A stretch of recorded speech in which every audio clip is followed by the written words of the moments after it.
Many of you know one of my favorite channels on YouTube was All Gas No Brakes. I'm using the past tense because All Gas No Brakes as we know it has been put in the dirt, buried, sent straight to hell by a predatory company called Doing Things Media. That is our anime villain for this arc. So just to give a brief background on everything, All Gas No Brakes is a channel fronted by Andrew, who's probably the last great journalist. He is the final raid boss of beautiful journalism. He goes to the goofiest conventions and meetups and puts a mic in front of them and a platform to just express their deepest inner thoughts. A lot of times they come across like actual lunatics right out of a fucking asylum, and then other times it's actually pretty informative. Andrew's microphone is like a Millennium item from Yu-Gi-Oh! Like, this shit is an actual magical item that somehow draws out the crazy from anyone he puts it in front of. It's so fun. Like, he'll go to Talladega and he gets like 40 people that for some reason are all talking about butthole. It's incredible. Everything Andrew posted on All Gas No Brakes was gold. I've been a huge fan of the channel for a long time, and seeing him blow up over the last year or 2 years has just been really great because I think he truly deserves it. But what he didn't deserve is what Doing Things Media did to him. Just like a bidet, they cleaned his ass. You see, when Andrew was just a young man, a brand new Boy Scout to the internet, Doing Things Media gave him an RV and $4,000, and from that point forward tried to control his entire fucking life, like the puppet master pulling his strings. They wanted their dick into every single one of Andrew's holes. And recently Andrew made a post on Instagram saying that he no longer makes any money from All Gas No Brakes or the Patreon, so he has really no affiliation with either of those anymore, as those both seem to be controlled by Doing Things Media.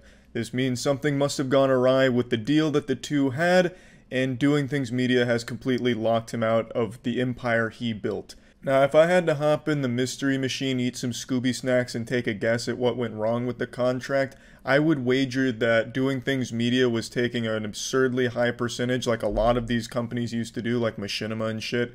And as Andrew continued to grow, he became less comfortable with the massive percentage they were taking from his cut. So he probably wanted to renegotiate the contract, to which Doing Things Media pissed their pants, flipped over a desk, and kicked Andrew out of the office, spitting and cursing his name, which leaves us in the situation we're at now. I went over and showed a lot about this on stream the other night, so I'm just going to play those clips, and then after that I'm going to go a little bit more in detail. All Gas No Brakes. As many of you know, that was like one of my favorite channels on YouTube. I don't know how many of you know this, but All Gas No Brakes is dead. Oh, Jesus, Andrew, the guy, is not dead. I mean the channel, sorry. The channel is dead. So, definitely phrased that poorly. The channel is dead. What happened is the deal between Andrew and the parent, Doing Things Media, has led to him being thrown off of this channel and the Patreon. So he no longer makes any money from All Gas No Brakes channel or the Patreon because Doing Things Media is a predatory piece of shit, yeah. So All Gas No Brakes, the channel, is gone. I'm sure they're going to try and move on without Andrew, considering that's all they have. Doing Things Media is truly fucking horrendous. Look at what they own. Literally all they have is Instagram meme pages that steal other people's memes. And then for some reason they also had All Gas No Brakes. It's so fucking sad. They really took advantage of it, Andrew. They really fucking did. I was reading about it the other day. And then, what's his Instagram?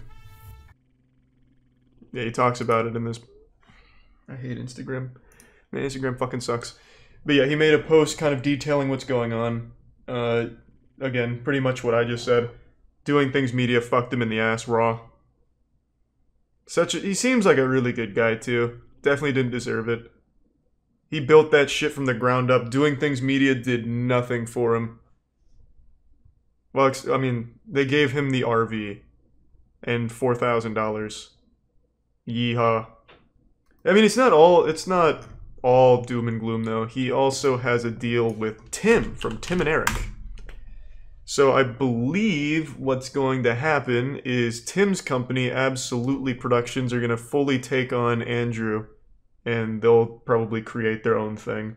So it's not, it's not completely the end, but All Gas No Breaks, that YouTube channel, is Doing Things Media, and we will probably never see Andrew on that again. Really sad story. Andrew got machinimud.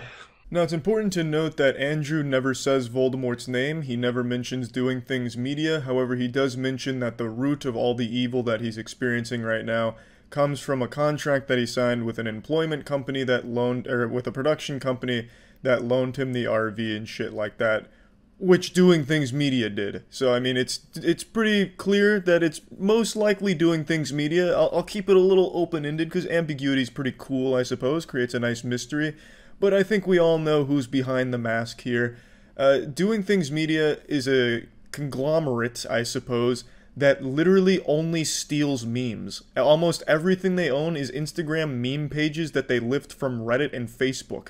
It's pathetic. I don't know how they got so lucky to have this golden goose with All Gas No Breaks. It's fucking wild to me. And what's even crazier is they have the chutzpah, the gall, to think that they can continue to run the All Gas No Breaks channel without Andrew.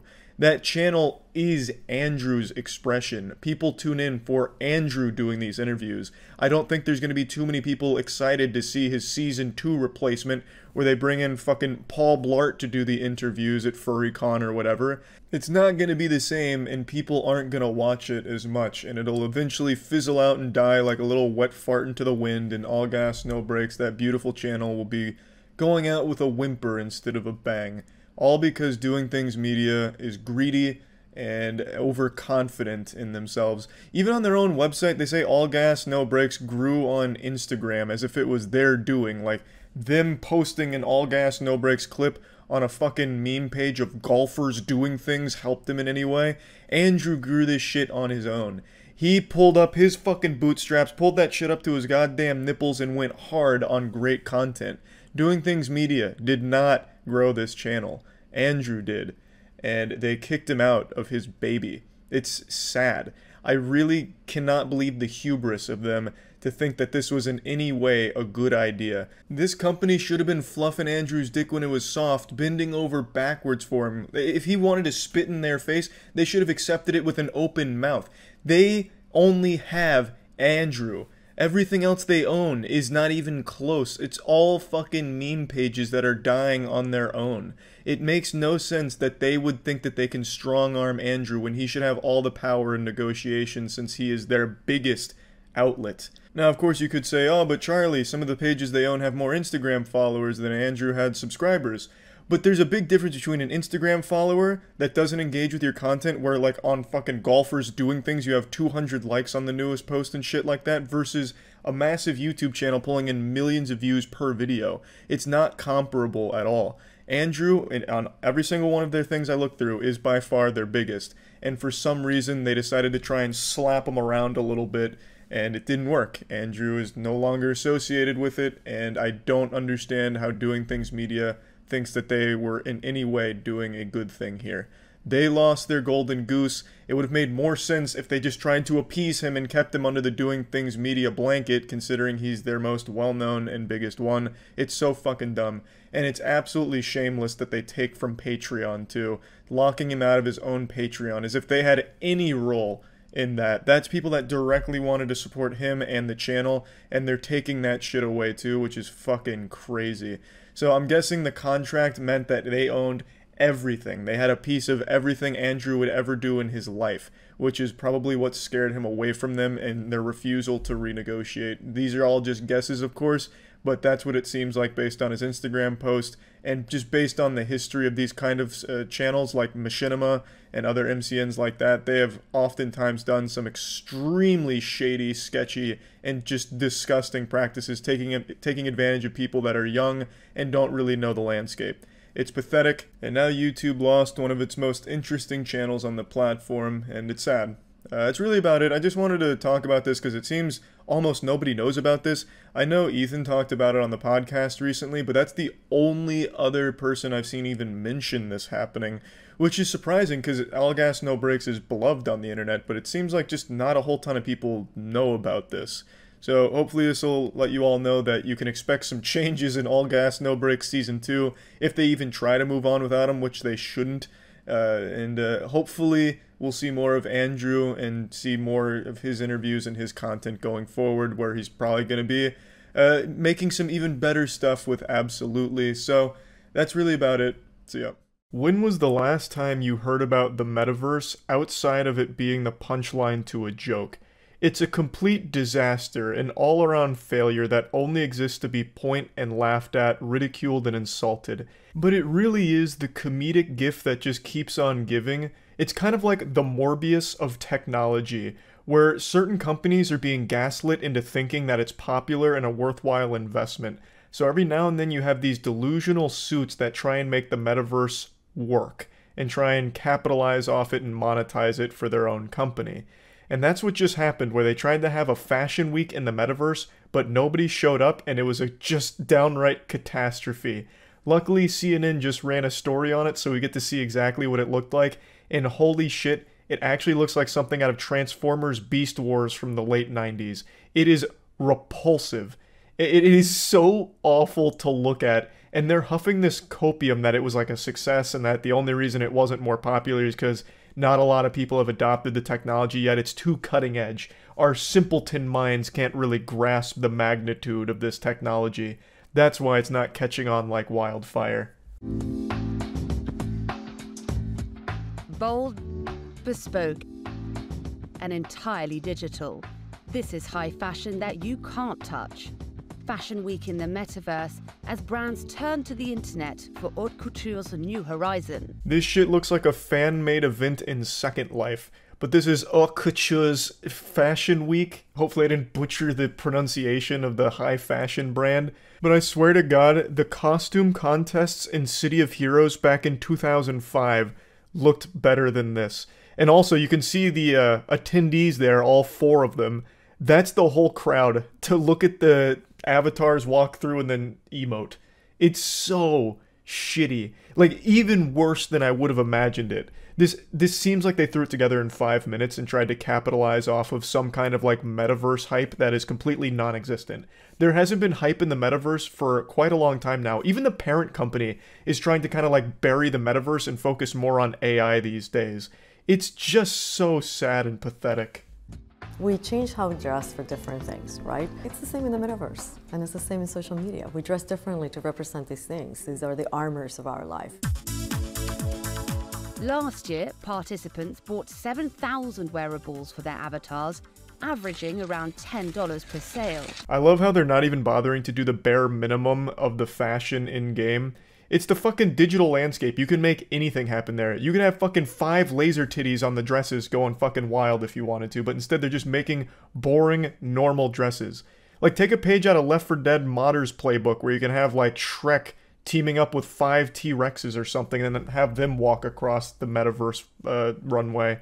Like, they're just barely doing anything at all in there, calling it the armors of their life, which is super cringe. So they sold a few thousand wearables, and I guarantee every customer right now is spitting and shitting in rage at how worthless of an investment that was. Luckily at $10 each, it wasn't life-ruining unless you bought a ton of them, which hopefully no weirdos thought was a good idea. But yeah, I guarantee all those wearables have done nothing but collect dust and have seen no use at all. An e-outfit can easily cost as much as a real-world dress, even if it's still far less than the price of haute couture. But this year, unique visitors and sales were down nearly 50%. That's probably being generous. It's probably a lot more than 50%. There is nobody left in the metaverse. That shit looks like the Fallout 3 wasteland. Like, there is absolutely no signs of life in the metaverse anymore. It is completely flatlined. I also love how, even in this segment here, they can't get the fucking thing to run at more than 3 frames per second. It looks like they're playing the metaverse on the Nintendo Switch right now. Like, they can't even bother to get it to be a smooth video here to showcase the haute couture fashion. Organisers blamed the lackluster turnout on the relative newness of this online world.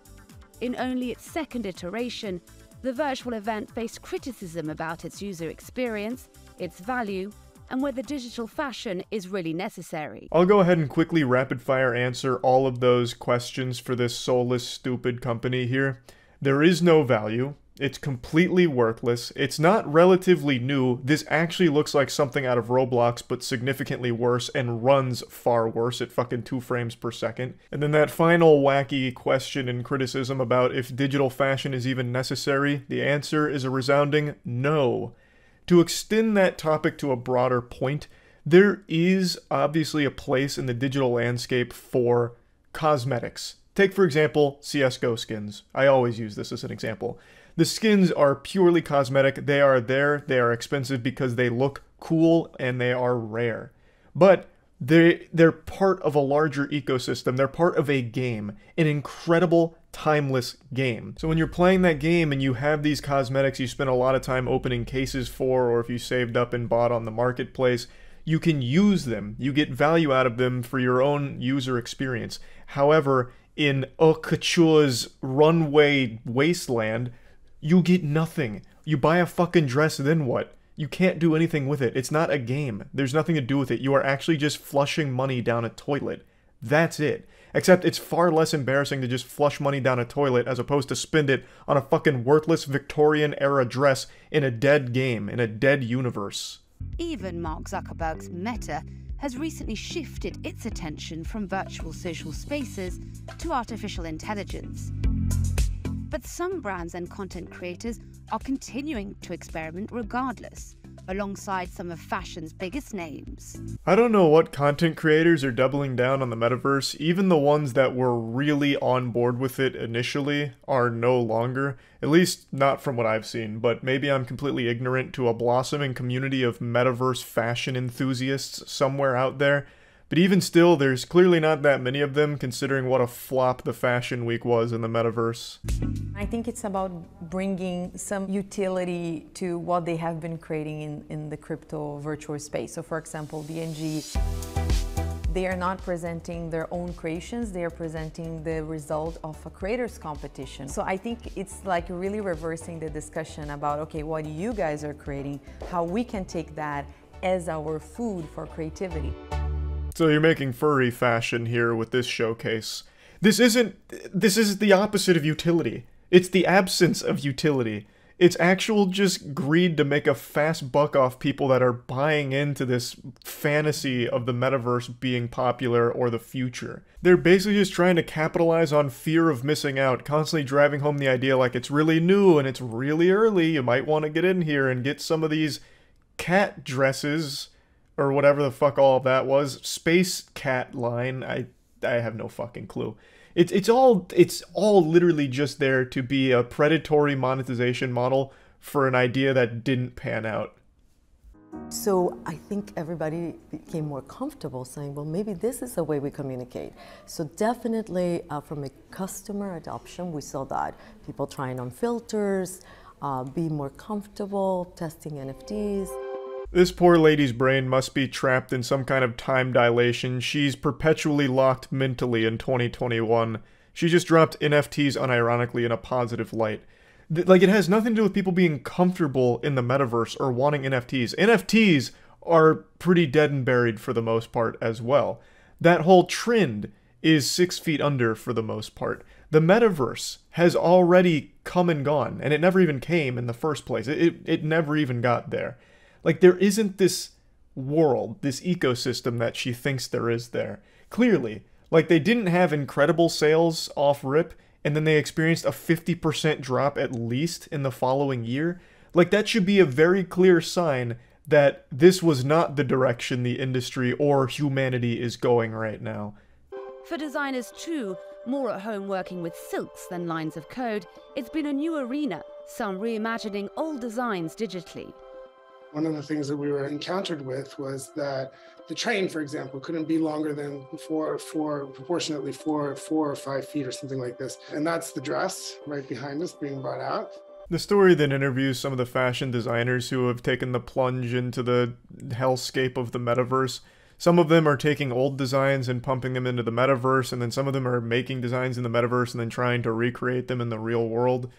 Either way, it's still fucking worthless. Like, the metaverse dresses and all of that, they don't have any value because there's no game, there's no anything to do with it. There's no world there.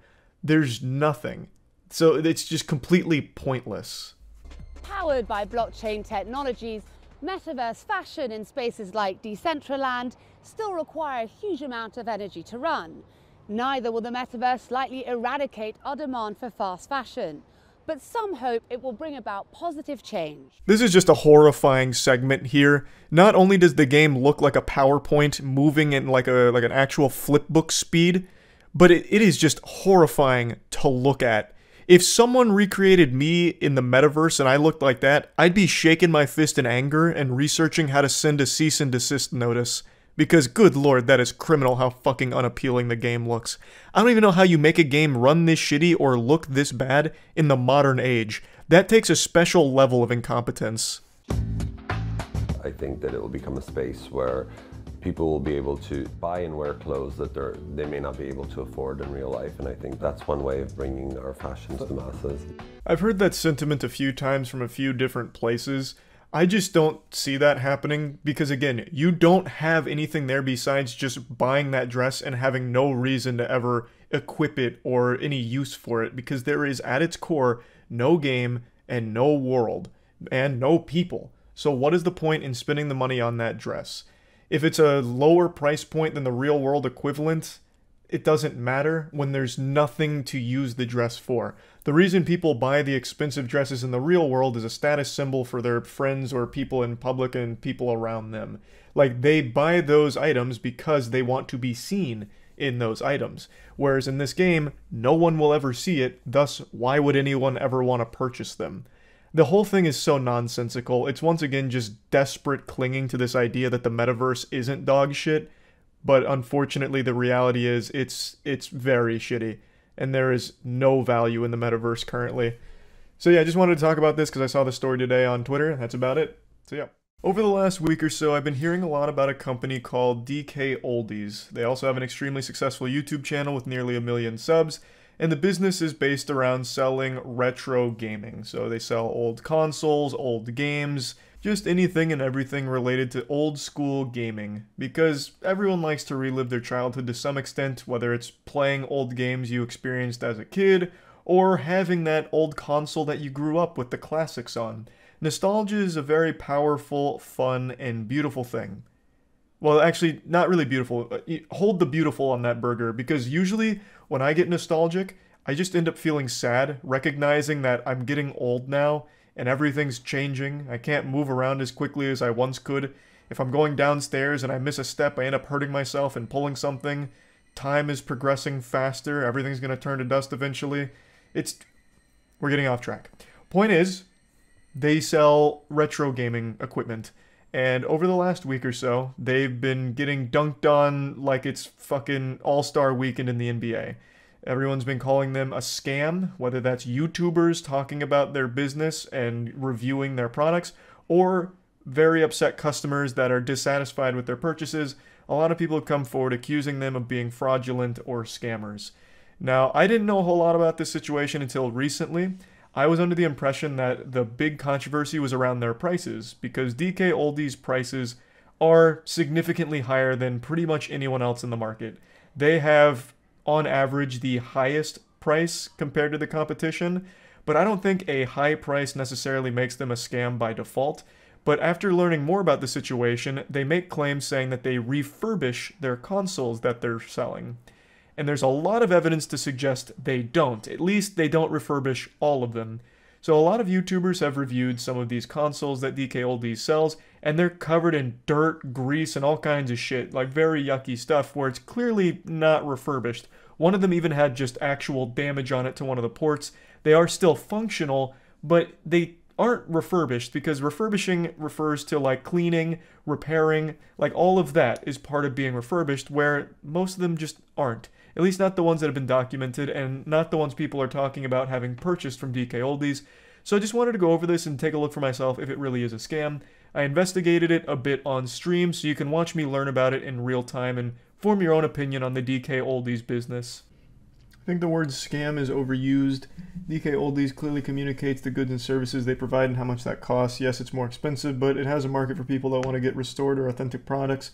and not deal with the sketchiness of eBay and Craigslist buys. Retro market is flooded with knockoffs, and certain people are just willing to pay more to not deal with that.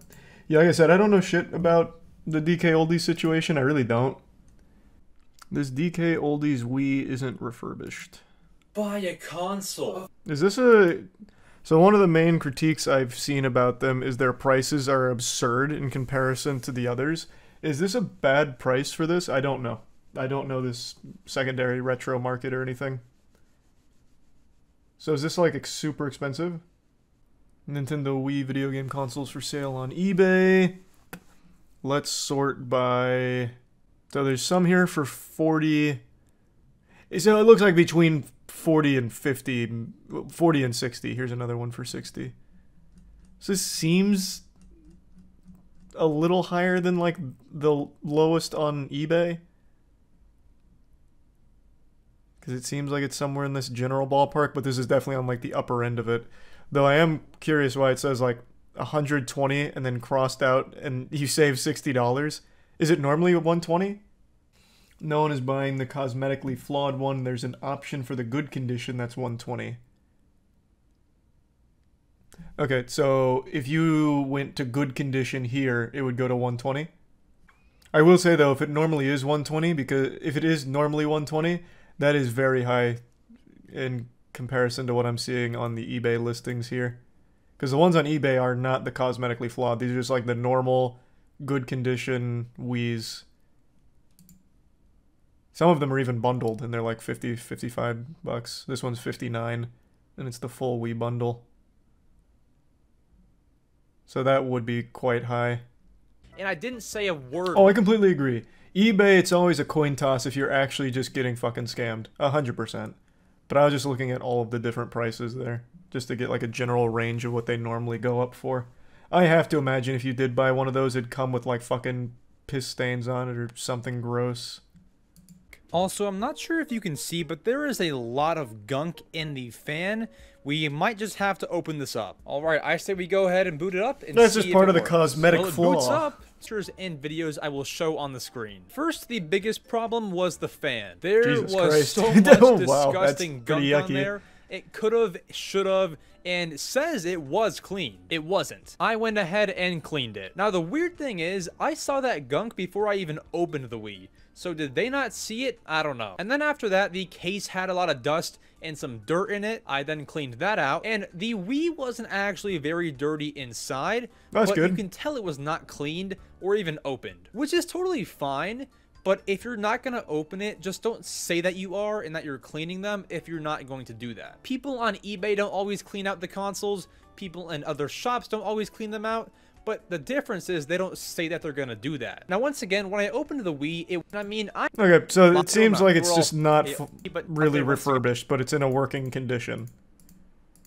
So then it seems like the big issue is they're saying they did something that they're not.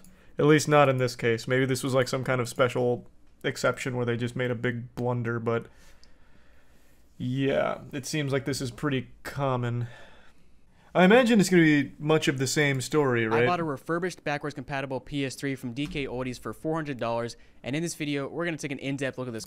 Is that price seems kind of high for a PS3. I've definitely seen those for cheaper. I recently bought a where is it?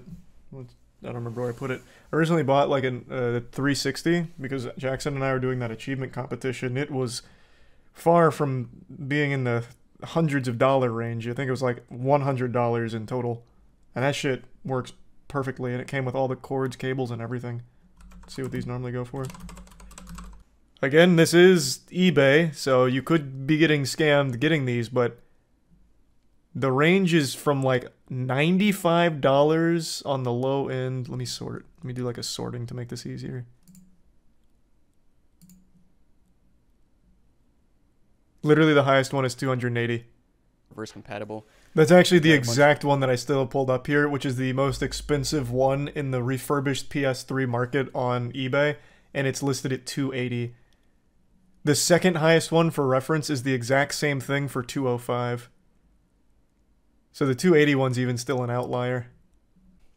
Another third-party controller. I mean, Huge. God, $400 for a backwards compatible PS3, cosmetically flawed, and you give me a third-party controller.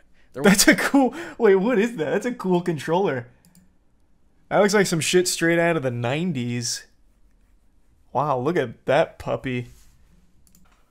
Please do not tell me that if you do good condition, it's 600.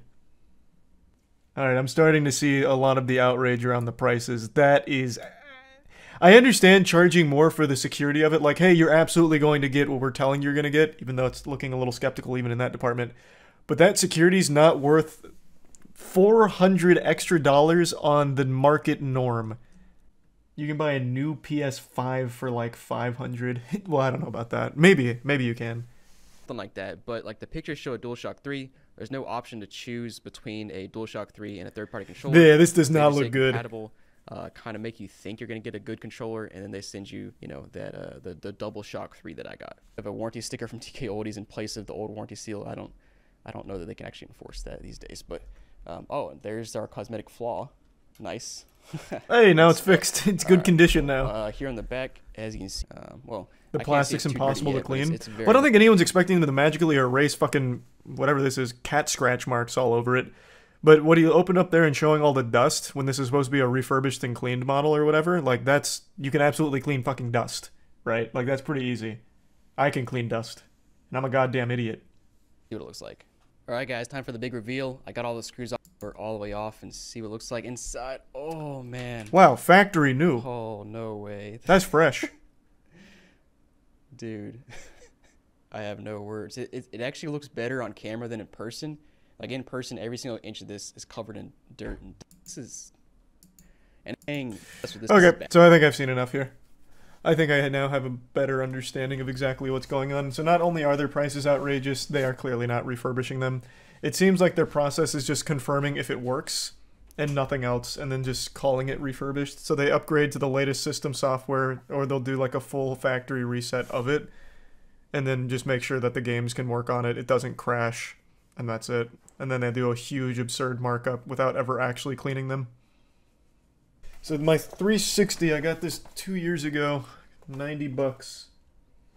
So Smash is starting? Alright, I'll swap. Hold on though, I want to see what this goes for on DKOldies. Ooh, the exact one!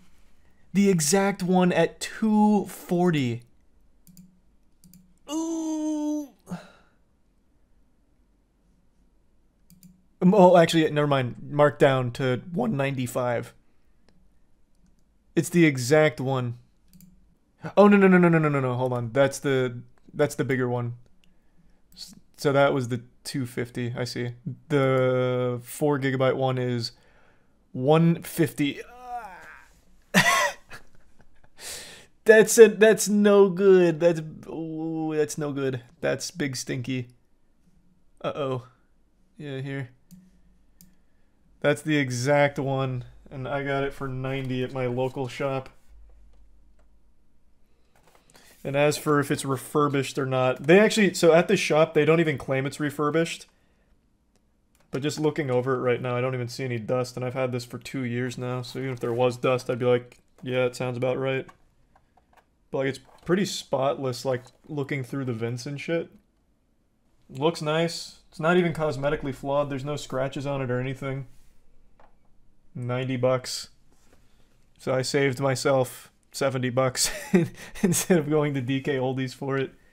Well, I still would like to see their side. Every day, tons of new collections get sold to us here at DKOldies. Let's take a look at this one, for example, and let's check out everything that has to happen to this Wii before we can list it for sale and it finds a new home. And then it's shipped to customers like that. And while it's open, he'll blow out any dust or debris that may be inside.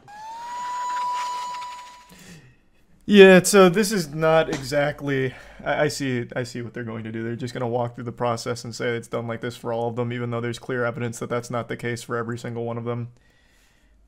I see. Like I said, it seems like they prioritize like the fact that it works, which is good. I haven't seen a case where it just doesn't work, but it's also not getting like legitimately refurbished. So this one's getting cleaned, it seems, but all of the other examples we saw, they didn't get cleaned. And I would like to see them explain the pricing. I'm very curious on why it's so high. Yeah, so it's not exactly a response, it's, hey, we do this. Here's an example of us doing it for one console. Then she'll make sure the Wii has the 2 doors that go on it. Without addressing all of the very real evidence for ones that weren't refurbished. Okay, now that it's been tested, repaired, and cleaned, it's ready to be listed for sale on the website while it awaits its new home. I didn't realize how big this business was. They have almost 1 million subs and it's a corporate account. Like, that's actually extremely impressive, so I see why this became such a big deal.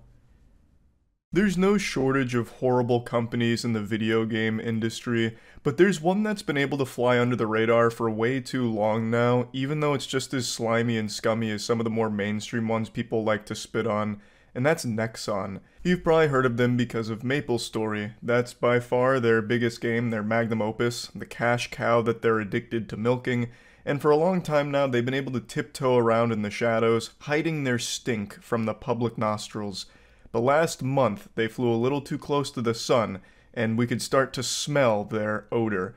And I swear to God, it smelled like shit. About a month ago, they decided to start bullying a smaller developer named Iron Mace, who's working on a game that I am a massive fan of called Dark and Darker. I've played every playtest so far, and I have been absolutely loving it. But love is a concept that doesn't exist at Nexon. Only cold, hard dollar bills that they were missing out on. They're like the Mr. Krabs of video games. So they started to put Iron Mace in their crosshairs, claiming that the Dark and Darker developers stole from Nexon. They said that not only did they steal code from an unreleased project at Nexon called P3, they stole assets from that project. And basically the claims boiled down to there was an employee at Nexon back in 2021 who was working on a project called P3 that is similar to Dark and Darker. That employee apparently was talking about like leaving and starting their own company, kind of expanding upon this P3 idea. He ended up being fired, and then, you know, fast forward to late 2022, we have Dark and Darker, which bears some resemblance to that P3 project. So Nexon is claiming that they stole from them, citing assets and code that was ripped directly from that unreleased project, as well as idea theft, saying that this was a Nexon idea and thus they don't really have the right to use it. Which is why that title is You Can't Copyright a Game Genre, because this is an extraction style game. It's a genre that's well established. The only spin on it is instead of being guns like Tarkov, it's medieval weaponry, and it fucking bangs. This shit fucks. It is amazing. I love Dark and Darker. And unfortunately now, Nexon has gone so far as to issue a police raid on their studio headquarters, and as I understand it, they didn't find anything there. They reassured fans that it was quick and nothing was found, and there will be no delay in development and nothing to worry about. So I'm guessing they went there and got a giant fucking nothing sandwich served to them. There was, I suppose, no stolen code, no hidden secret documents from Nexon, no Krabby Patty secret formula, just some hardworking developers and their project. But that's not where this story stops. In fact, today, this is why we're talking about it, today Nexon has once again escalated this conflict and issued a full-blown cease and desist to Dark and Darker, which has led to it being pulled from Steam. So effectively shut down for the time being, all based on these claims that it was stolen from them. Of course, Iron Mace denies all the allegations, saying that Dark and Darker's code was built from scratch and its assets were either purchased from the Unreal Marketplace or designed internally. And if you've played Dark and Darker, you're going to notice like half of the assets in this game come from the Unreal Marketplace. I play a lot of shit on Steam new releases, and I can recognize half of the models in Dark and Darker from all of the other games I've played. And that's not a problem. The assets are there for a reason. Plus, it's still like in very early playtesting stages, so of course they're going to be using assets. I don't know what fucking assets they're even claiming are stolen from Nexon unless Nexon like has some kind of monopoly on the Unreal Marketplace where it's all their assets. They're like the kingpin and their drug empire is the Unreal Marketplace. It just doesn't make any sense because, again, half, or even maybe more than half, of Dark and Darker uses just standard store-bought Unreal assets. So to me, the claim is extremely confusing. Like, I don't even feel like Phoenix Wright could make an argument that some of these assets are stolen from Nexon's unreleased P3 project, because again, so much of Dark and Darker is Unreal assets. Like, I can't imagine them being like, oh my god, That rock that's in the middle of that prison cell is actually from P3. I'd recognize it anywhere. That is a distinct rock that was developed in-house at Nexon. It's our pride and joy. Oh my god, and that chalice that players can collect, that golden goblet of fire, that was from Nexon. You've stolen it from us. Like, I don't know where there's even wiggle room for them to make claims that some of these assets were stolen, because so much is from fucking Unreal assets. But regardless, moving forward, Iron Mace developers have of course made a statement about this whole thing. They've said, to all our fans, we have recently been served a cease and desist letter and DMC takedown by Nexon regarding Dark and Darker based on distorted claims. We are currently working with our legal team to remedy this issue in the best manner possible. Due to the sensitive legal nature of this issue, we must be careful with our statements so as to not jeopardize our position. We ask for your understanding as we work to get the game back up as quickly as possible. Please know that we will do all that is possible for our fans. Thanks. A very sweet message. Throughout this entire discourse, Iron Mace has seemed extremely professional. But I just want to point that out. They have seemed like absolute sweethearts here in the face of bullshit. This, to me, I'll break this down and give my whole perspective on this after researching all of it. This, to me, feels like Nexon bullying a smaller company because they feel like they've missed out on a golden goose here, because Dark and Darker has become extremely popular, and they did have an idea that was similar to it called P3. P3 never got off the ground, Dark and Darker did. This really feels like it's almost some level of vengeance and spite against Dark and Darker's success. Nexon has hundreds and millions of dollars they can throw into the shitter at this and completely bleed Iron Mace dry, since they are a smaller company and they're going to fight this legal battle tooth and nail, it seems, which is extremely upsetting considering these claims aren't 100% proven to be accurate anyway. In fact, at least according to Police Raid, they didn't even find any evidence to support the claims, but yet they've still managed to DMCA cease and desist this game and get it removed from Steam. And now Iron Mace is going to have to engage in a lengthy and very expensive legal battle with this absolute titan of douchebaggery. Nexon is just an absolute trash company, and even if every single one of their claims is accurate, 100% truthful, they're still a horrible, garbage piece of shit company regardless, even from everything outside of Dark and Darker. Even before this, they've been a terrible company, but this especially. And I'll go a step further. Maybe we're getting into dicey, spicy territory here, but I'm just gonna say it with my whole chest. If all of Nexon's claims are accurate, Dark and Darker did take that idea from Nexon and build upon it, and even if they used a couple of assets that they developed while working at Nexon, I don't give a fuck. In fact, I view them more as heroes. I respect them more if they did that, because Nexon can suck the dirtiest part of my asshole. I cannot stand that company. I think that would be great if that really was the case.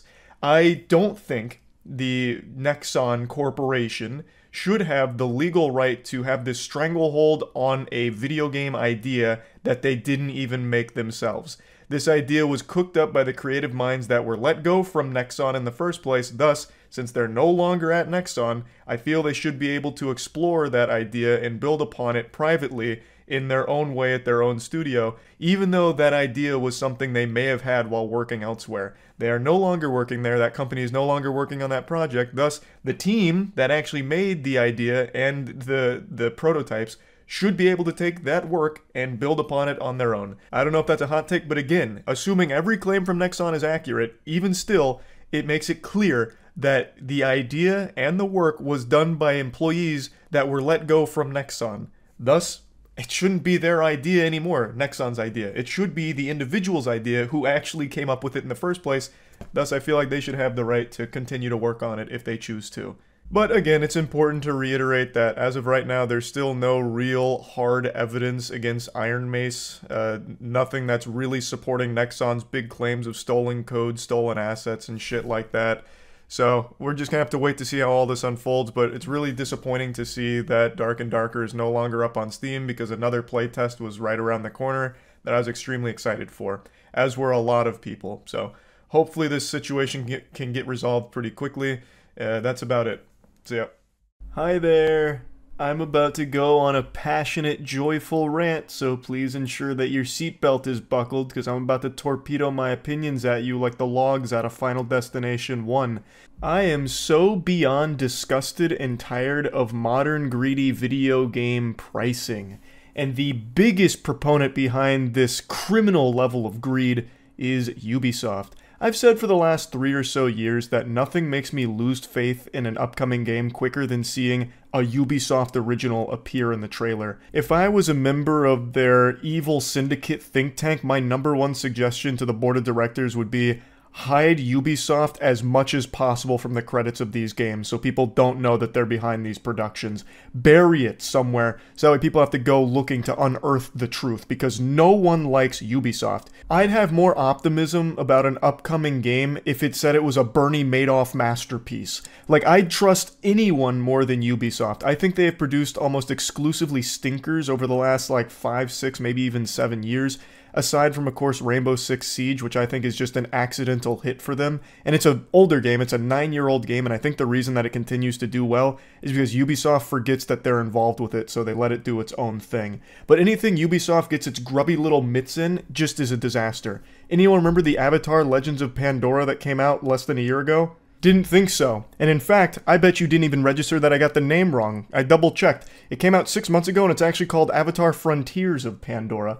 But I imagine some of you watching this did play it and totally forgot about its existence, just like Men in Black Neuralizered out of your mind, but because it was so boring that your brain did its best to defend you from the tedium.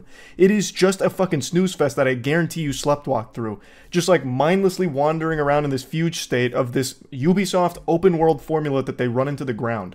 It's just fucking pitiful productions that they've been behind for the last 5 or 7 years.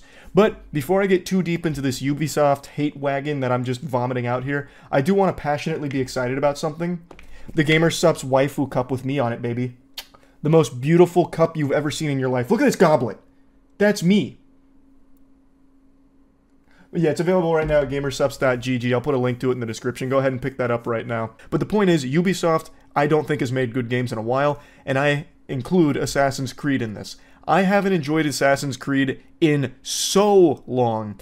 The last good one, and this isn't a controversial opinion, was Black Flag. And I didn't enjoy Black Flag as much as everyone else, but I can recognize that it was probably the last good Assassin's Creed game. And I play all of them. I try them all. Except I only lasted like 4 hours in Mirage because it was such a fucking snooze fest. And Valhalla, I think, is the only time I've ever fallen asleep on stream. Like, they're just boring games. And this is all a long-winded precursor to what I want to talk about today, which is the newest Assassin's Creed game, Shadows, which of course Ubisoft is behind. Now there's a lot of controversy around this, a ton of drama because of the main character here, or one of the main characters. I don't give a fuck about it. I'm just going to tell you right now up top, I'm going to rip the band-aid off. I don't care. I legitimately could not care less about the historical accuracy of the Assassin's Creed franchise. That means about as much to me as the tiny hairs around my asshole. It is truly worthless to me. I wouldn't care if you played as Dabi the House Elf in the new Feudal Japan Assassin's Creed game. Doesn't matter as long as it's a good game, which I don't think that will be because I have no faith in Ubisoft and even less faith in Assassin's Creed. But what I do care about greatly is the pricing that Ubisoft is spearheading here. They just did this for Star Wars Outlaws with like the $100 plus versions, and now they're doing it again for Assassin's Creed Shadows, and I am so fucking tired of it. So let me show you what I'm talking about here. These are your pricing options for the different editions of Assassin's Creed Shadows. So, for the standard edition, it's $70, but you have to pre-order it if you want access to a pre-order exclusive mission. The mission's called Thrown to the Dogs, and the only way you get access to this, it seems, is if you've pre-ordered the game, which they haven't even shown any motherfucking gameplay for yet. I think that is the biggest load of barnacles ever. You're just pre-ordering based off of a cinematic trailer alone. It's a terrible, shameful thing to ask of the consumer, but that's Ubisoft in a nutshell. They're completely shameless.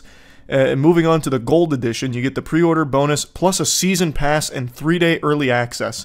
Season Pass in a single-player game is probably one of the most embarrassing things ever that's become commonplace. If I was the goober at Ubisoft that came up with the idea of single-player Season Passes, I would never share that information with anybody ever. You wouldn't be able to torture that out of me at Guantanamo Bay. Batman couldn't beat that shit out of me. That is so fucking embarrassing. And in this case, it's especially egregious because the Season Pass for the Gold Edition includes a mission, so it's just paywalling even more content of the game behind the Season Pass and the higher price tag. And let's talk about that 3-day early access real quick, because I've seen a lot of discussion around it, and they're making great points about it. For 110 clams, you're not paying to play the game 3 days early. You're paying to play it on time. If you pay $70, you're playing the game 3 days late. So it's not early access. For 110 bones, you play the game when it comes out, and unless you fork over the additional 40, you play the game 3 days late. That's how it works. That is extraordinarily anti-consumer.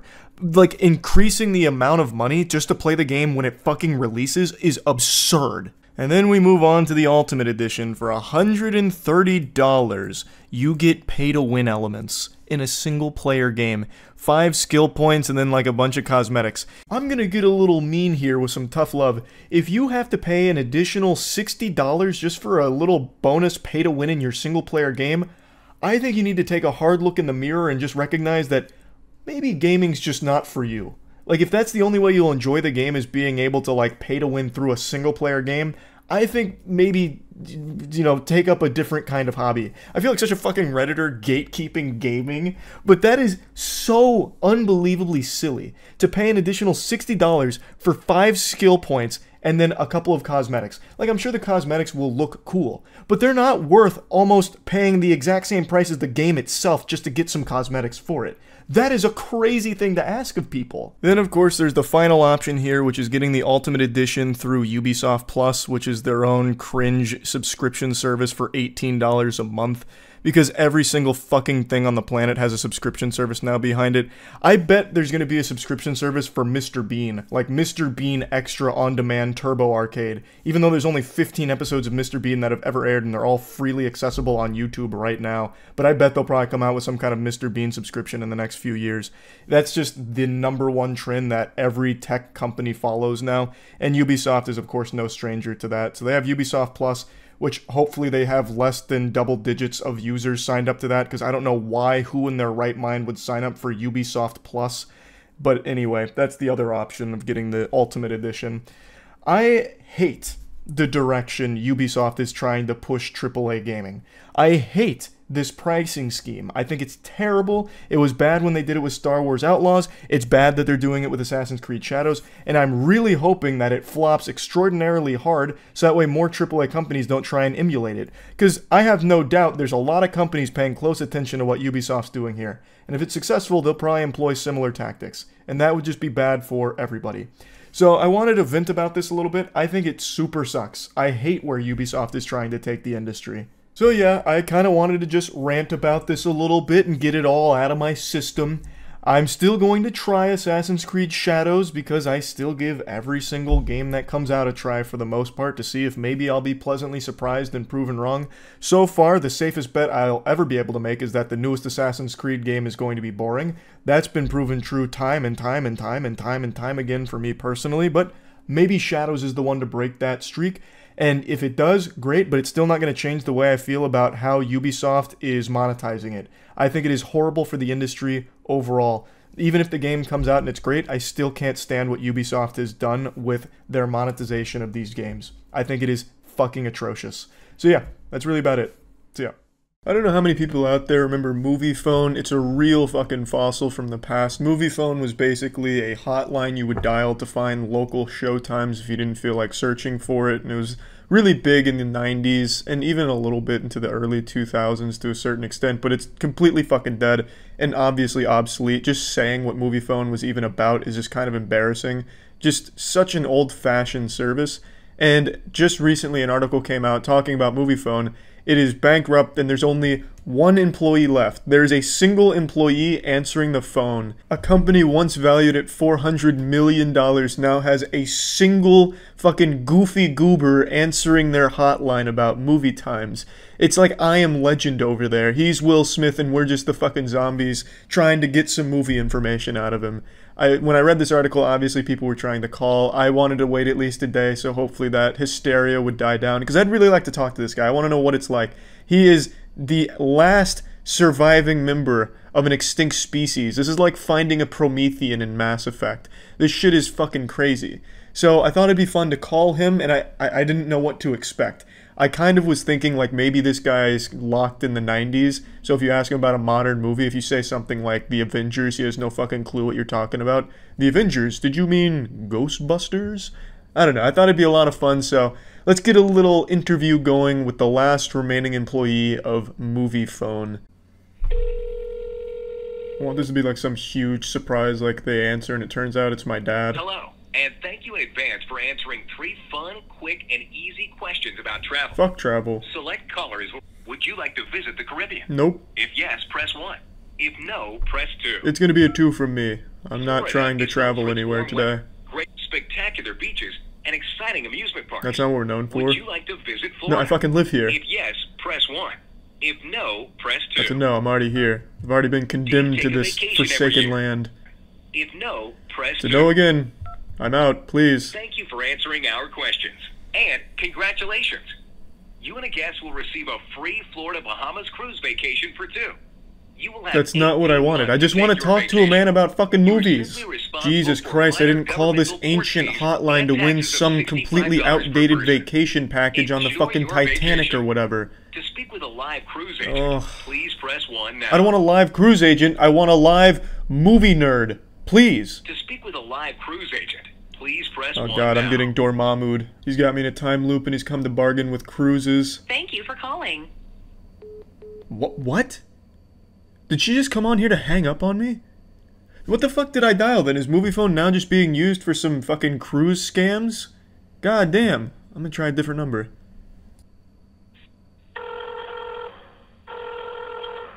Well, this sounds promising. That sounds like I'm dialing an old rotary phone. It's like I'm calling a phone in a dungeon. Listen to that. What the fuck is this? This is like a haunted, cursed line. This dude's gonna answer it and sound like a fucking necromancer or something. The Crypt Keeper. I'm currently unable to take your call. Holy shit.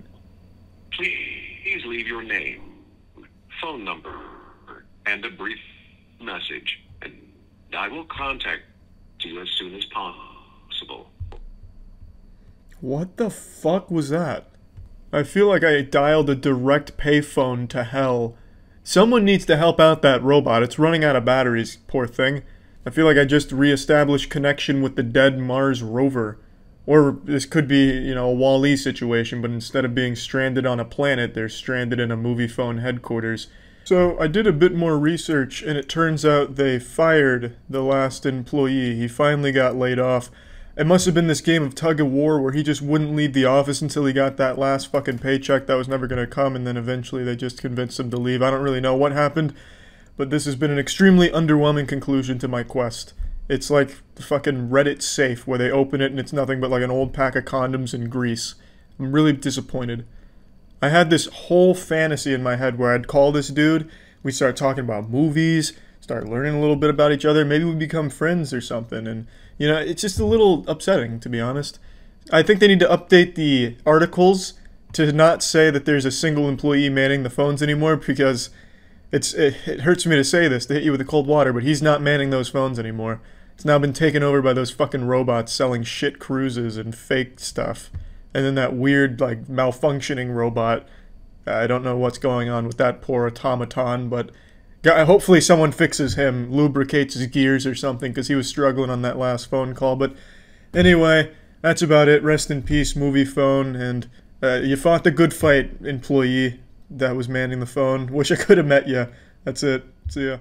Let's rewind the clocks here for a minute and go back in time to a more peaceful time before the apocalypse, before the coronavirus pandemic hit, before the Fire Nation attacked, before even Karens plagued this wasteland. We're going back to earlier this year when I posted a video talking about a go-kart race that I competed in. In this video, I mentioned a company that I own briefly called Human Media Group. We put on that goofy go-kart event and it was a lot of fun, and I just wanted to talk a little bit more about the company because I've been getting a lot of questions about it and a lot has happened with it recently.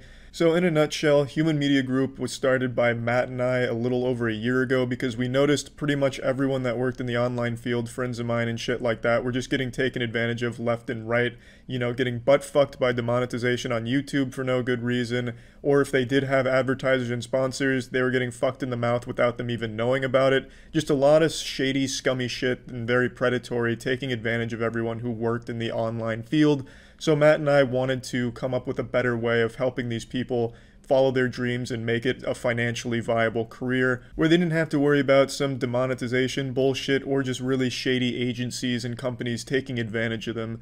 So that's why we started Human Media Group, and the name is pretty simple.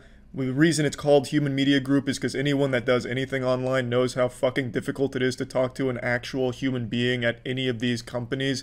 You just talk to soulless androids or lobotomized zombies or just AI itself. You never really get a human connection with any of these companies, whether it's agencies or the platforms themselves. And we wanted to actually be there for everyone that's on board with us to really offer just a full suite of services and help them out whenever they need it, even beyond just sponsors and advertising. But that has been the main thing we've done with the people on board with us, is just getting them consistent sponsors for their videos so they have a nice, reliable source of income that they don't need to like fucking stay awake with cold sweats at night worrying about, well, is an algorithm going to take this away with some weird demonetization because I accidentally pinched out a wet fart during the video? And we're really proud of that because it allows the creators to not have to, you know, censor themselves or change things about what they want to make. They can go through with their artistic vision with whatever content they're creating and not have to worry about losing money because of it, thanks to just having the sponsors on board. So we're very proud of that. And we work with a wide array of content creators, mainly YouTubers right now, that range from your traditional, not advertiser-friendly brand risks like Cold Ones, Too Mad, How To Basic, shit like that. And by the way, the brand risk shit is just a whole bunch of garbage. Nobody's really a brand risk online unless they're just filming themselves going around to churches, burning them down and pissing on the ashes. It's just a whole bunch of goddamn nonsense.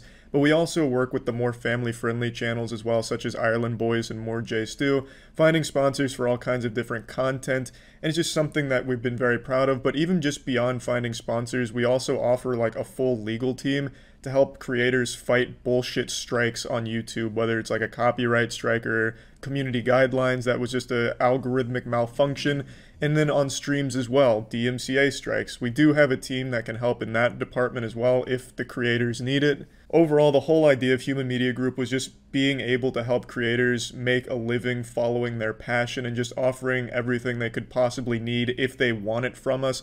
We don't like lock people down with like a ball and chain and butt plug or anything like that. We take sponsors to them and we offer deals for them if they want them, but they're also more than welcome to pursue other deals if they have other things on the table that aren't through us. Again, what we want to focus on is just helping all these creators in the best, most efficient ways possible. Now, if you watch my streams, you'll know who Matt is, the person that I founded this company with. Matt's been a friend of mine since middle school. He plays Destiny 2 with us on stream back when I indulged in that tedious chore getting raid ready, which again, I'm fucking scratching at my neck trying to resist the urge to hop back on and grind more for the next raid. But beside the point, you're probably familiar with Matt. He was also the drummer in 2019 Guy, and he shares the same passion I do for trying to help as many people in the online space as possible. And with that, we also brought on some other partners that share the same vision. We brought on Troy, Jeff, Richard, Ben, Joe. We have a decent sized team now that all wants to put the creators first and help out as many people as we can in the online space. And by doing this,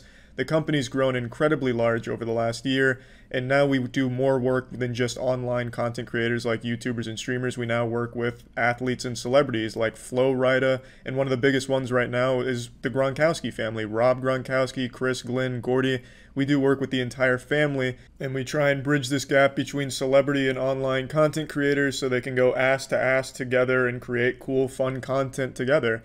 And it's just a whole bunch of things that have just been really growing a lot recently. And I'm not saying all this is like a fucking Shark Tank pitch. The reason I'm talking about this is because I've been getting a lot of questions about it over the last couple months specifically.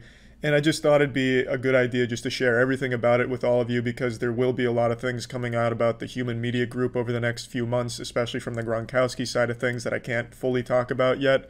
So I just thought I'd get ahead of it here and just tell you all about what the company is and what we aim to do. Just really all in all, we were tired of seeing up-and-coming creators and even well-established creators getting taken advantage of by these scummy, shady suits at these soulless businesses and just titty-twisting these creators without them even knowing it. You know, like you'd have an agency approach you in an email like, hey, we have a Raid Shadow Legends sponsorship deal for $5 grand for you if you're interested. And you're like, wow, $5 grand? That sounds fucking great. Yeah, I'm on board. But what you don't realize is that agency charged the Raid 15 grand on your behalf, and they're just keeping 10 for themselves and giving you 5. Yeah, 5's still great, but you don't even know how much they're taking on their back end because they're not disclosing it to you because they've been getting away with it for so long and they know they can keep getting away with it. It's just a lot of fucking awful business practices that they've been employing for a long time, and we were just really tired of it, so we wanted to be there to put creators first and just be fully transparent with every deal we're bringing to them, what's going on, the cost of all this and that, and just even beyond the sponsorship deals and shit like that, just kind of being there when creators need us, like I mentioned with bullshit strikes, whether it's DMCA or copyright or something. That's something that we'd like to help people navigate, because it's very stressful and very confusing, especially with a lot of these primitive, archaic fucking systems that make Nintendo Online look innovative. So yeah, anyway, I just wanted to make this video just to kind of briefly explain exactly what Human Media Group is and what we aim to achieve and kind of what we're all about.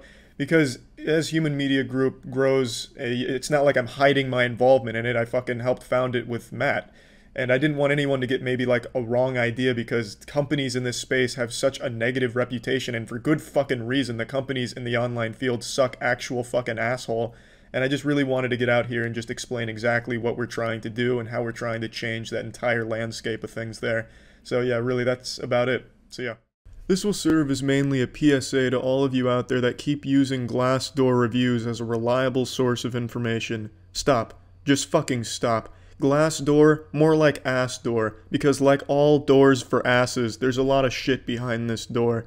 So for those of you who don't know, Glassdoor reviews are supposed to be from former employees, current employees, or really just anyone who ever had contact with a company, someone who went in there and fucking cleaned up toenail clippings every Tuesday on the bathroom floor. They go on here and they rate the company and share their experience with the company. And it's supposed to just give this insight into how the company functions and what's going on in there, so that way potential employees or anyone interested can look at this and decide whether or not they really want to work for a company like this. But the problem is, Glassdoor has no authentication process. They don't verify if the people leaving the reviews are actually former employees, current employees, or anyone who even knows about the company. Porn sites are more reliable with ensuring that only people of legal porn viewing age are on their site, and all you have to do is click a button saying, yeah, I'm of legal age. So Jackson made an account on Glassdoor, and he signed up to be the former CEO of Bungie, which he was 100% allowed to do, and he left this review right here. It's a clearly bullshit review. Anyone would read that and be like, yeah, that doesn't seem real to me.